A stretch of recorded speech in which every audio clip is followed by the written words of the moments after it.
নমস্কার, TV9 বাংলার YouTube এবং ফেসবুক পেজে স্বাগত। আমি শর্মিষ্ঠা আপনাদের সঙ্গে রয়েছি। সৌমিত্র খা বিষ্ণুপুর থেকে টানা 3 বার সাংসদ হয়েছে, 2014, 2019 এবং 2024।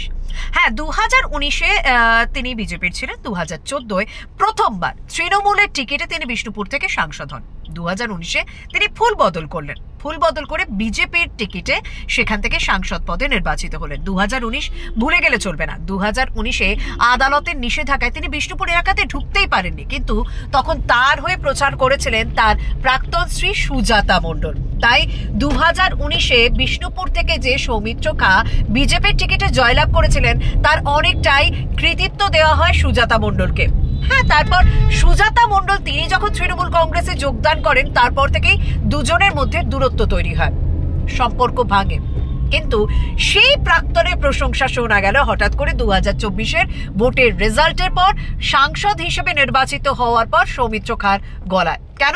সৌমিত্র খা তিনি বলছেন যে সুজাতা মণ্ডল ভালোই খেটেছে, ভালো ফল করেছে, কারণ ভোটের রেজাল্টের দিন আমরা দেখেছি যথেষ্ট শেয়ানে লড়াই হয়েছে, সাপ লুডোর খেলা চলেছে।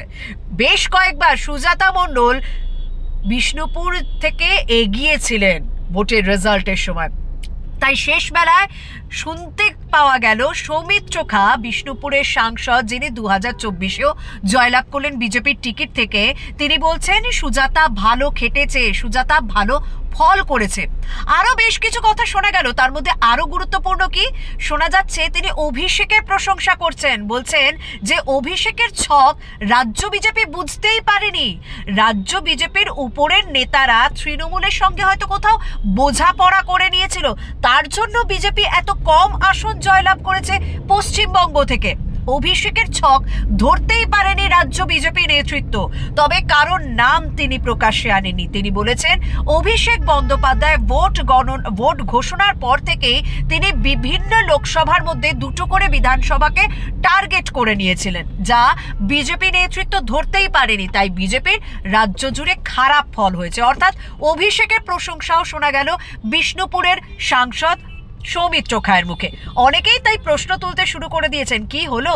প্রাক্তনের প্রশংসা করছেন, সুজাতা মণ্ডলের প্রশংসা করছেন, তিনি বলছেন বিজেপি কোনো বরণ মহিলা মুখ তৈরি করতে পারেনি, আবার অভিষেকের প্রশংসাও তার মুখে শোনা যাচ্ছে।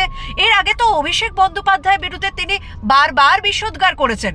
হ্যাঁ, বিজেপি নেতৃত্বের বিরুদ্ধেও তিনি ক্ষোভ উগড়ে দিয়েছেন, কিন্তু এই প্রথম না হলেও এবারে তিনি কারণ নাম উল্লেখ করলেন না, কিন্তু সরাসরি অভিষেকের প্রশংসা করলেন সুজাতা মণ্ডলের। তাহলে অনেকেই প্রশ্ন শুরু করে দিয়েছেন করতে যে ফুল বদলের অপেক্ষা কোথাও, কারণ ফুল বদলের অভিজ্ঞতা রয়েছে সৌমিত্র খায়ের।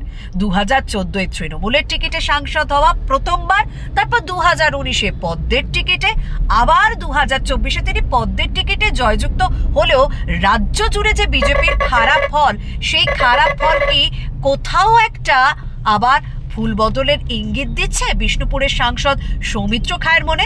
সেদিকে তো অবশ্যই নজর থাকবে।